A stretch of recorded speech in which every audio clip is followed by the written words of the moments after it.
Hello student, class 11 semester 1। আমি তোমাদের rapid রিডারের অথেলোটার দুটো অংশ পড়িয়ে দিয়েছি। প্রথম পার্ট এবং দ্বিতীয় পার্টটা পড়িয়েছি। আজকে তোমাদের তৃতীয় পার্টটা পড়াবো। তার আগে দ্বিতীয় পার্টের কিছুটা লাস্টের দিকের অংশ একটু বলে নিই, তাহলে তৃতীয় পার্টটা বুঝতে সুবিধা হবে। এটা হচ্ছে যে অথেলো যে একজন বীর সেনাধ্যক্ষ ছিল, সে তার খুব প্রিয় মানে যাকে খুব ভালোবাসতো সেই ক্যাসিওকে লেফটেন্যান্ট পদে উন্নীত করেছিল। আর তাকে বলেছিল যে সমস্ত কিছু দেখভাল করার জন্য, তার খুব কাছের লোক হওয়ার জন্য তাকে বলেছিল। তো দেখা গেল কি, যখন সাইপ্রাস দ্বীপেতে তুরস্কদের হামলার একটা যুদ্ধের জন্য তার তুরস্ক থেকে রণতরী এসেছিল, তখন সেটা ঝড়েতে তুরস্কের সেনা সজ্জা আর কি সমস্ত রণতরী ভেঙে গিয়েছিল। কিন্তু in the meantime Othello কি করেছিল না, অথেলো তার সেনা সৈন্য নিয়ে রণতরী সাজিয়ে সে সাইপ্রাস দ্বীপে পৌঁছে গিয়েছিল ততক্ষণে। তা পৌঁছে গিয়ে যখন দেখলো যে তুরস্কের সমস্ত রণতরী ভেঙে গেছে, তখন সেই সাইপ্রাস দ্বীপে কি হলো না, একটা আমোদ প্রমোদের একটা ফিস্ট করার, বনভোজন টাইপের ভোজ করার, এবং সব লোক আনন্দে আনন্দে থাকলো যে আর তো কোনো বিপদের সম্ভাবনা নেই। সেই অবস্থায় অথেলো কি করলো, ক্যাসিওকে বললো যে দেখো, আজকে তো খুব আনন্দ টানন্দ করবে, এরা যেন কেউ মদ যাতা বেশি না খেয়ে মাতাল না হয়ে পড়ে, এটা দেখভাল করার দায়িত্ব দিয়েছিল। কিন্তু ইয়াগো যে ক্যাসিওকে খুব হিংসা করছিল ওই পদে উন্নত হওয়ার জন্য, ইয়াগো কি করলো না, ক্যাসিওকে তখন সে মদ খাওয়ার জন্য প্রলুব্ধ করলো এবং মদ খাওয়াতে বাধ্য করলো। তখন মদ খেলো, তখন সেও মাতাল হয়ে গেল। মাতাল হয়ে সে কিছুটা হাতাহাতিতে জড়িয়ে পড়েছিল, যেখানে হাতাহাতি জড়িয়ে পড়ার পরে সেখানে তখন একটা একটা ছোটোখাটো একটা বিদ্রোহের মতো সৃষ্টি হয়েছিল। সেই অবস্থায় মন্টানো এসে কিছুটা, মন্টানো একজন একজন একজনকে সৎ যোদ্ধা, সে এসে ওটাকে ওই পরিস্থিতিটাকে সামাল দেওয়ার চেষ্টা করেছিল। কিন্তু তাতেও সামাল দেওয়া যায় না। সেই সুযোগ নিয়ে ইয়াগো কী করেছিল, প্রাসাদের ঘণ্টাটা বাজিয়ে দিয়েছিল, যাতে মনে হয় যে একটা বিশাল বিদ্রোহের সৃষ্টি হয়েছে। তো সেটা শুনেই অথেলো কী করলো না, বৃদ্ধের পোশাক পরে বেরিয়ে এলো এবং পোশাক পরে বেরিয়ে এসে একে জিজ্ঞেস করলো যে, ক্যাসিওকে জিজ্ঞেস করলো কী হয়েছে। কিন্তু ক্যাসিও লজ্জায় কিছু বলতে পারে না, ততক্ষণে তার জ্ঞানটা কিছুটা ফিরে এসছে, সেই সাধারণ অবস্থা ফিরে এসছে। তখন কি লজ্জায় কিছু বলতে পারলো না। তখন সে তখন ইয়াগুরকে নিজের বন্ধু ভেবে, ও যে শত্রুতা করছে সেটা না বুঝতে পেরে নিজের বন্ধু ভেবে তাকে বলতে লাগলো যে আমার সম্মানটা নষ্ট হয়ে গেল, যা অথেলোর কাছে আমার সম্মানটা, অথেলো আমাকে এত ভালোবাসতো, এত সম্মানে উন্নীত করেছে, এত পদ দিয়েছে, কিন্তু আমার সম্মানটা নষ্ট হয়ে গেল, আমি এটা কী করে ফেরত পাবো আর। তো সেই জন্য কি করে ফেরত পাবো, তখন ইয়াগো তখন চালাকি করে অ্যাসিওকে বলল যে তুমি এক কাজ করো, তোমার সঙ্গে তো ওনার ওয়াইফ মানে ডিসডেমোনার ভালো সম্পর্ক, তুমি একটা কাজ করো, ডিসডেমোনার মাধ্যমে তার কাছে অ্যাপিল করো, যাতে তোমার পদটা তুমি ফিরে পেতে পারো। এইটুকু কথা হয়েছিল সেকেন্ড পার্টটায়। থার্ড পার্টটা শুরু করছি। Casio did as ইয়াগো advised him. Casio সেটাই করলো যেরকমভাবে ইয়াগো বলল। Desdemona praised him that she would be his solicitor with her lord. সে তার প্রভুর কাছে মানে অথেলোর কাছে সে তার হয়ে ওকালতি করবে, ডেসডেমোনা বলবে, মানে তার হয়ে অ্যাপিল করবে, বলবে যে তাকে যাতে তার পদটা ফিরিয়ে দেওয়া যায়। কারণ ক্যাসিও কি করতো, ডিসডেমোনার কাছে অথেলোর হয়ে প্রেম নিবেদন করতো। সে অথেলোর ভালো ভালো কথাগুলো, গুণগুলো বলতো। তাহলে অথেলোর সঙ্গে ক্যাসিওর একটা ভালো অথেলোর সঙ্গে ডিসডেমোনার একটা ভালো সম্পর্ক হয়ে গেছিল, কারণ ক্যাসিও ও ডিসডেমোনাকে সব কথাগুলো বলতো এবং অনেকক্ষণ থাকতো ওর সঙ্গে কথাবার্তা বলতো। সেই জন্য ডিসডেমোনাকে সে অনুরোধ করলো, মানে ইয়াগোর কথা অনুযায়ী, ইয়াগোর এটা একটা ছল, সেই ছলের সেই ট্র্যাপের শিকারে পড়লো এবং ডিসডেমোনাকে বললো যে তুমি আমার হয়ে প্রভুকে বলো। She immediately set about his cause, about for this cause, is in so earnest and a pretty manner that Othello, who was mortally offended with Cassio, could not put her off. মানে সে তৎক্ষণাৎ, মানে ডেসডেমোনা তৎক্ষণাৎ কি করলো না, এই কারণে মানে এই অ্যাপিলটা করার জন্য অনেক করুণভাবে, আন্তরিকভাবে এবং এত সুন্দরভাবে অথেলোকে বললো যে অথেলো যে ক্যাসিওর উপর প্রচণ্ড রেগেছিল, could not put up her, এই অনুরোধটাকে, ডিসডেমোনার এই অনুরোধটাকে অগ্রাহ্য করতে পারলো না। When he pleaded delay because it was too soon to pardon such a offender, she insisted that it should be the next night or the next morning to that of the farthest. মানে যখন Othello বলল যে একটু দেরি হবে, কারণ এত বড় একটা অন্যায়কে এত তাড়াতাড়ি ক্ষমা করে দেওয়া যায় না। It should be too soon to pardon such offender. এরকম একজন দোষীকে এত তাড়াতাড়ি ক্ষমা করে দেওয়া যায় না। তখন দেশডমনা কি বললো, সি ইনসিস্টেড, তাকে বললো that should be the next night, পরের দিন রাত্রে অথবা পরের দিন সকালের মধ্যেই, খুব জোর হলে পরের দিন সকালের মধ্যেই এটা করে দিতে হবে।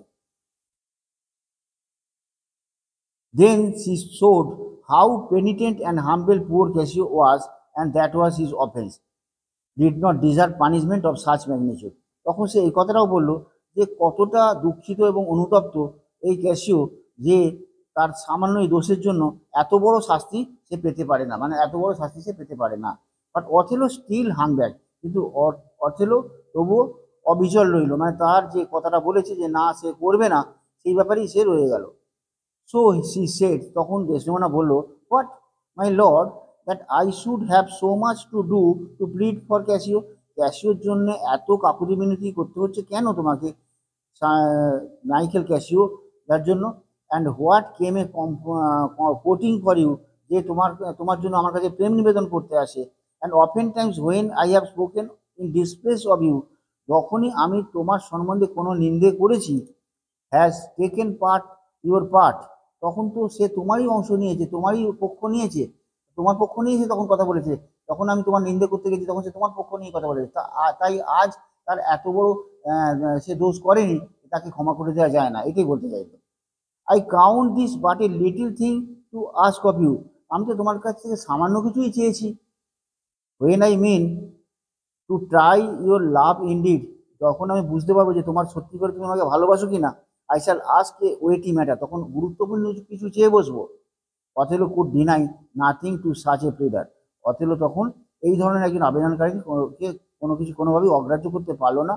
হি promised to receive Michael Cassio again in his favour, Michael ক্যাসিওকে আবার তার পদে উন্নীত করবে, এইটা প্রতিজ্ঞা করলো, মানে বললো, কৃষ্ণকে বললো ঠিক আছে, চিন্তা কোনো কারণে আমি আবার ক্যাসিওকে তার পদে ফিরিয়ে দেবো। But only requested Desdemona to leave the time to him, কিন্তু ডিসডেমোনাকে এই কথাই বললো যে সময়ের উপর ছেড়ে দাও, আমাকে কিছুটা সময় দাও। ঠিক আছে, তারপরে প্যারাগ্রাফে দেখো, ইট হ্যাপেন্ড, এই সময় কি হলো, it happened that Othello and Iago had entered into the room where Desdemona was already present with Cassio, who had been imploring her intercession. মানে যখন এই সময় কি হলো, অথেলো আর ইয়াগো সেই ঘরেতে এলো যেখানে ডিসডেমোনা ছিল, আর সেখানে ক্যাসিও উপস্থিত ছিল। আর ক্যাসিও কি করছিল, তার ব্যাপারে ওকালতি করার জন্য ডিসডেমোনার কাছে অনুরোধ করছিল। He departed through the opposite door as Othello enter, তাহলে দেখা গেল কি ক্যাসিও উল্টো দিকের দরজা দিয়ে, অন্য দিকের একটা দরজা দিয়ে এসে বেরিয়ে গেল যখন অথেলো সেই ঘরে ঢুকলো। And ইয়াগো who was full of art, যে পুরোপুরি ভান করছিল, নাটক করছিল, কি ভান করছিল, সে ছলনা করছিল, সেড ইন লো ভয়েস, এবং আস্তে আস্তে বললো অ্যাজ টু হিমসেলফ, যেন নিজের মনেই বললো এরকম, আই লাইক নট দ্যাট, আমার এটা পছন্দ করে না। কি পছন্দ করে, যে ক্যাসিও ডিসডেমোনার সঙ্গে গল্প করছিল, এটা যেন তার পছন্দ হয়নি, এরকম একটা ভাব করে সে নিজের মনে মনে বিড়বিড় করে বললো। Othello took no great notice of what he said, Othello কিন্তু এটার দিকে খুব একটা বেশি গুরুত্ব দিল না, এর কথায় খুব একটা গুরুত্ব দিল না। কারণ কি দেখো, the interaction which immediately took place with ডিসডেমোনার সঙ্গে যে সমস্ত কথাবার্তা ক্যাসিওর ব্যাপারে হয়েছিল, put it out of his head, তার থেকে এই সমস্ত কথাগুলো সে মাথা থেকে উড়িয়ে দিয়েছে, মানে কি কোনো কথাই তার শুনতে পাচ্ছিল না। বাট হি রিকল্ড লেটার, কিন্তু তার কথাগুলো পরে মনে পড়ে গেল। When Desdemona departed from the scene, Iago ask Othello, যখন ডিসডেমোনা ঘর থেকে বেরিয়ে গেল, ইয়াগো অথেলোকে জিজ্ঞাসা করলো, as if mere satisfaction of his thought, তাহলে এটা জেনেই সে সন্তুষ্ট হবে, whether Cassio knew of her general courtship with Desdemona, মানে ডিসডেমোনার সঙ্গে ক্যাসিওর যে এই প্রেম পর্ব আছে, এই ভালোবাসার সম্পর্ক আছে, সেটা ক্যাসিও জানে কিনা, এটা জেনেই সে সন্তুষ্ট হবে। এই কথাটা অথেলো বললো। তো অথেলো না, এই কথাটা তোমার ইয়াগো বললো অথেলোকে। ইয়াগো পুরোটাই তোমার এখানে কি করছে, ছল করছে, কিছু নাটক করছে, যে ছলনার মাধ্যমে সে কিছু করতে চাইছে, মানে ক্যাসিওকে কিভাবে তার পদ থেকে সরিয়ে সে নিজে আসনটা দখল করতে পারে, সেই পর্যায়ে উন্নতি হতে পারে, সেই জন্য চেষ্টা করে যাচ্ছে। কিরকম দেখো, তারপরে দেখো, the general replied in affirmative, general তখন বললো যে হ্যাঁ ঠিক তো, মানে ডিসডেমোনার সঙ্গে যে তার প্রেম পর্ব চলে সেটা তো ক্যাসিও জানে। And added that he had gone between them of very often during the courtship, এবং প্রেম পর্ব চলাকালীন সে প্রায় তাদের মাঝখানে তাকে নিযুক্ত করা হয়, সে আসে। Iago rest his brow, Iago তার ভ্রু কুঁচকালো। And if he had got fresh light on some terrible matter, কোনো একটা ভয়ঙ্কর ব্যাপারে সে যেন একটা চমকে গেছে, এইরকমভাবে সে ভ্রুটা কুঁচকালো। অ্যান্ড রিমার্ক, এবং বললো, ইন্ডিড, তাই নাকি? দিস ব্রট ইন্টু অ্যাথেলোস মাইন্ড, এটা অথেলোর মনে খোঁচা মারলো। The words of ইয়াগো which he said while entering the room, যখন সে ঘরে ঢুকছিল তখন সেই কথাটাও তার মনে পড়ে গেল, সেই কথাটা যে হ্যাঁ তাহলে তো কিছু ব্যাপার আছে, এরকম একটা অথেলো মনে হলো। Thus he began to think, তখন সে চিন্তা করলো, there was something meaning in that private meeting of Desdemona with Cassio, তাহলে নিশ্চয়ই কোনো অর্থ প্রকাশ করছে, কোনো অর্থবহুল অর্থ আছে যে ডিসডেমোনার সঙ্গে ক্যাসিওর এই প্রাইভেট একাকী এই দেখা করাটার মধ্যে নিশ্চয়ই কোনো আলাদা অর্থ আছে। Othello deemed ইয়াগো two B A just man, Othello ইয়াগোকে একজন ন্যায়পরায়ণ লোক ভাবলো, একজন ভালো লোক ভাবলো। ফুল অফ লাভ, যে ভালোবাসার লোক, অ্যান্ড অনেস্টি, এবং সৎ লোক। সো হি আজ Iago to speak out of what he knew, সেই জন্য সে অথেলোকে বললো, অনুরোধ করলো যে তুমি বলো তুমি আর কি জানো। And what said Iago, Iago বললো, কি বলবো? If some thoughts very vile should have to included into my breast, যদি আমার মন থেকে কোনো খারাপ কথা বেরিয়ে আসে, কোনো অশুভ বার্তা বেরিয়ে আসে, he went to say that it would be a pity if any trouble would arise to Othello out of his imperfect observation, তার এই ভুল পর্যবেক্ষণের জন্য, ভুল কথাবার্তার জন্য অথেলোর হৃদয়কে খুব বেশি বিচলিত করে দিতে পারে, খুব বেশি দুঃখ দিতে পারে, এই জন্য সে যেন কিছু বলতে চাইবে না, এরকম একটা ভান করলো। So it would not be wise for Othello speech to know his thoughts, সেই জন্য সে কি ভাবছে না ভাবছে তার এই খারাপ চিন্তাভাবনা অথেলোর জানার কোনো প্রয়োজন নেই, অথেলো জানানোটা খুব একটা জ্ঞানের কথা হবে না। বাই দেন অথেলোর কিউরিওসিটি ওয়াজ রেজড, স্বাভাবিক ব্যাপার, অথেলোর কি হলো, অথেলোর জানার ইচ্ছাটা আরো বেড়ে গেল এতে। বাই দিস অথেলোর curiosity was raised or almost to distraction, এবং সে বিচলিত হয়ে পড়লো। অ্যান্ড ইয়াগোকে if in earnest care for Othello's peace of mind, যেন সে অথেলোর মানসিক অবস্থা নিয়ে কতই বেশি চিন্তিত। Shot him to be cautious of jealousy, বললো না না ঈর্ষান্বিত হওয়ার যে কোনো দরকার নেই, ক্যাসিও সম্বন্ধে হিংসা করার দরকার নেই, ঈর্ষান্বিত হওয়ার দরকার নেই। By the very caution he pretended to give him against the suspicion, সে যে সন্দেহ করছে এই সন্দেহটাকে তার মনে ঢুকিয়ে দিল, খুব সতর্কভাবে সে ভান করলো এবং তার সন্দেহের কথা বললো। Oh I know said Othello, Othello বলছে যে হ্যাঁ, বললো সন্দেহ করার দরকার নেই, মানে ক্যাসিও এবং ডেসডেমোনাকে সন্দেহ করার দরকার নেই, কিন্তু খুব সাবধানতার সঙ্গে বললো ইয়াগো। তখন অথেলো কি বললো দেখো, অথেলো বলছে, I know that my wife is fair, loves company for free and feasting and free of speech, sings, plays and dances well, but there is virtue, this qualities are virtuous. কারণ বলছে হ্যাঁ আমি জানি যে আমার স্ত্রী খুব সুন্দরী, সে কথা বলতে ভালোবাসে, ভোজন করতে ভালোবাসে, ফ্রি অফ স্পিচ, সে প্রচুর কথা বলে, আর বাকপটু সে, আর গান গায়, খেলা করে এবং নাচ করে খুব ভালোভাবে। বাট গুণের কথা যদি বলতে হয়, but where the virtue is, this qualities are virtuous, তা এগুলোই হলো তার গুণ। আই মাস্ট হ্যাভ প্রুভ, আমাকে নিশ্চয়ই প্রমাণ করতে হবে, before I think her dishonest, তাকে অসৎ বলার আগে আমাকে কিছু প্রমাণ দরকার। Then Iago as he is glad that Othello was slow to believe ill of his lady, মানে এই মহিলা সম্পর্কে আস্তে আস্তে সে যে বিশ্বাস করতে শুরু করেছে, এইটা ইয়াগো যেন একটু খুশি হলো, মানে খুশির ভান করলো। অ্যান্ড ফ্র্যাঙ্কলি ডিক্লেয়ার্ড, এবং সরাসরিভাবে বললো that he had no proof, তার কাছে কোনো প্রমাণ নেই। দেখো এটা কিন্তু যা কিছু করছে ইয়াগো, এখানে কিন্তু সবটাই অথেলোর মনে বিষ ঢালছে ডেসডিমোনা আর ক্যাসিওর বিরুদ্ধে। He begged Othello to observe her behaviour well, particularly when Cassio was near by, Cassio যখন তার কাছে যাবে তখন যেন তাদের ব্যবহারটা খুব ভালো করে সে লক্ষ্য করে, মানে সে অথেলোকে এই কথাটা বললো। He should not be jealous, তার বেশি ঈর্ষান্বিত হওয়ারও দরকার নেই, অর টু সিকিওর, খুব বেশি নিশ্চিত হওয়ারও দরকার নেই। Iago knew the disposition of the Italian ladies better than Othello. অথেলোর থেকে ইটালিয়ান মহিলাদের মতিগতি সম্বন্ধে ইয়াগোর খুব ভালো ধারণা ছিল, অথেলোর থেকে বেশি জানতো সে। He knew that in Venice the wives would let the world to see their pranks but they dare not to show their husband. ভেনিসে কি হতো, যে মহিলারা, স্ত্রীলোকেরা তাদের গোটা পৃথিবীকে তাদের রঙ্গতামাশা দেখাতে পারতো, কিন্তু তারা তার স্বামীকে দেখাতে সাহস পেত না। ইয়াগো craftily craftily insinuated Iago craftily insinuated that Desdemona deceived her father in marrying with Othello.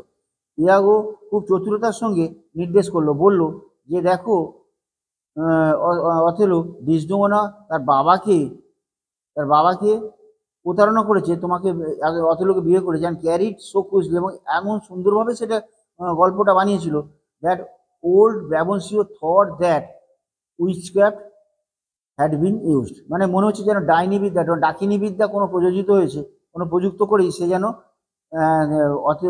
অথেলোর মন জয় করেছে, এইরকম একটা করে সে কিন্তু তার বাবাকে প্রতারিত করেছিল। Othello was much moved by argument. Othello এই কথাতে অনেক বেশি বিচলিত হয়ে পড়লো। He wondered if she could deceive her father, যদি সে তার বাবাকে পরিচিত করতে পারে, যদি বাবাকে সে প্রতারণা করতে পারে, তাহলে সি মাইট deceive her husband as well, তাহলে স্বামী হিসাবে তাকেও তো সে প্রতারণা করতে পারে, ঠকাতে পারে। যদি তার বাবাকে ঠকাতে পারে, সে তার স্বামীকেও ঠকাতে পারে। এইটা নিয়েই অথেলো তখন ভাবতে লাগলো। তারপর কি দেখো পরের প্যারাগ্রাফটা, Iago begged apology for having moved him. তাহলে অথেলোকে বিচলিত হওয়ার জন্য ইয়াগো তার কাছে ক্ষমা প্রার্থনা করলো। But Othello urged him to go on. Othello কিন্তু তাকে বলতেই লাগলো যে তুমি বলো আর কি যেন বলো। Iago pretended that he was reluctant to produce anything against Cassio whom he called his friend. Iago এরকমভাবে ভান করলো যে সে ক্যাসিওকে, যাকে তার বন্ধু বলেছে, তার ব্যাপারে কোনো কিছু বলায় সে অস্বস্তি ফিল করছে, অস্বস্তি অনুভব করছে। তার মানে তার ভালো লাগছে না যে ক্যাসিওর বিরুদ্ধে কোনো কথা বলার, এটা সে ভান করলো। However reminded Othello how Desdemona has rejected many suitable matches of her own clime and complexion. কিন্তু তবুও সে অথেলোকে এটা মনে করে দিতেও ছাড়লো না যে ডিসডেমোনা কীভাবে বাতিল করে দিয়েছে তার নিজের দেশের এবং নিজের গায়ের রঙের সমান সুন্দর সুদর্শন পুরুষদের, সে পানিপ্রার্থী হিসাবে কীভাবে সে বাতিল করে দিয়েছে, বিয়ের কথা যারা বলেছিল তাদের সম্বন্ধ সে ক্যান্সেল করে দিয়েছে, সেই কথা তাকে মনে করিয়ে দিল, অথেলোকে মনে করিয়ে দিল। Which showed unnatural her and proved her to have a strong will. যেটা যে তার প্রচণ্ড ইচ্ছার জন্যই সে করতে পেরেছিল, মানে ডিসডেমোনা প্রচণ্ড ইচ্ছাতেই করতে পেরেছিল, যেটা তার কাছে বেমানান ছিল, এটা তার কাছে মোটেই মানানসই ছিল না। So when better judgement return, যখন তার বোধবুদ্ধির বিকাশ হবে, how probable it was that she would call upon comparing Othello. এটা হয়তো সম্ভব হবে যে অথেলোর কথা ভুলে গিয়ে with the white complex young Italian for countryman, তার নিজের দেশের সাদা চামড়ার ইটালিয়ানদের সে হয়তো বেশি পছন্দ করবে অথেলোর থেকেও। He therefore advise Othello to put off its reconcilement with Cassio a little longer. সেই জন্য সে অথেলোকে উপদেশ দিল যে এখন ক্যাসিওর সঙ্গে মিটমাট করে দেওয়াটার জন্য কিছুদিন অপেক্ষা করা, এখন না করে নেই ভালো, এত তাড়াতাড়ি না করে নেই ভালো। মিনওয়াইল অথেলো শুড নোট, এর মধ্যে অথেলোকে নিশ্চয়ই জানতে হবে, মানে দেখতে হবে, with what earnest Desdemona would solicit for Cassio, কতটা আকুতি মিনতির সঙ্গে, কতটা করুণভাবে, আন্তরিকতার সঙ্গে ডেসডেমোনা তার ওকালতি করছে ক্যাসিওর হয়ে, সেটা অথেলোকে দেখতে হবে। সো মিসচিভিয়াসলি দ্য ট্রিচারাস ভিলেন, এরকম একটা বিশ্বাসঘাতক শয়তান ছলচাতুরির দ্বারা সে তার পটভূমি তৈরি করলো, gentle qualities of innocent lady inward destruction, তার একজন নিষ্পাপ মহিলার ভালো গুণগুলোকেই তার ধ্বংসের পথে ঠেলে নেওয়ার মতো এই বিশ্বাসঘাতক শয়তানটা একটা পটভূমি ছলচাতুরির দ্বারা তৈরি করলো। And make her A net for her out of her own goodness, এবং তার ভালো গুণগুলোকেই তাকে ফাঁদে ফেলার জন্য তৈরি হয়ে গেল। First setting Cassio on to entreat her mediation, প্রথমত ক্যাসিওকে তার মধ্যস্থতা করার জন্য, and then out of that mediation contributing stratagems for her ruin, এবং তারপরে এই ফাঁদের মাধ্যমেই তার ধ্বংসের পথটাকে উন্মুক্ত করার কৌশল সে করলো। বোঝা গেল তাহলে এটা? তাহলে ইয়াগো কি করলো? ইয়াগো লাস্টে সে কেশিও ইয়াগো অথেলোকে একবার বলছে যে সন্দেহ না করতে, আবার তার মনে সন্দেহ বীজ ঢেলে দিচ্ছে। এইভাবে ইয়াগো অথেলোকে বিচলিত করে ফেললো, যাতে সে আলটিমেটলি সে কেশিও এবং ডেসডেমোনার বিরুদ্ধে সে কোনো রকম মানে সে অত্যন্ত রেগে যায় এবং কোনো ষড়যন্ত্র করে তাকে মেরে ফেলার চেষ্টা করে। সেই জন্যই ইয়াগো এত কাণ্ড করলো। তো তোমরা ভিডিওটা শুনলে, বুঝতে পারলে। এখন যদি কোনো অসুবিধা হয় তাহলে তোমরা কমেন্ট করো, ভালো লাগলেও অবশ্যই কমেন্ট করো, আর লাইক সাবস্ক্রাইব করো। আমি এখানেই ভিডিও থার্ড পার্টটা শেষ করলাম। Thank you for watching. Fourth পার্টটা আমি করতে চলেছি এরপরে।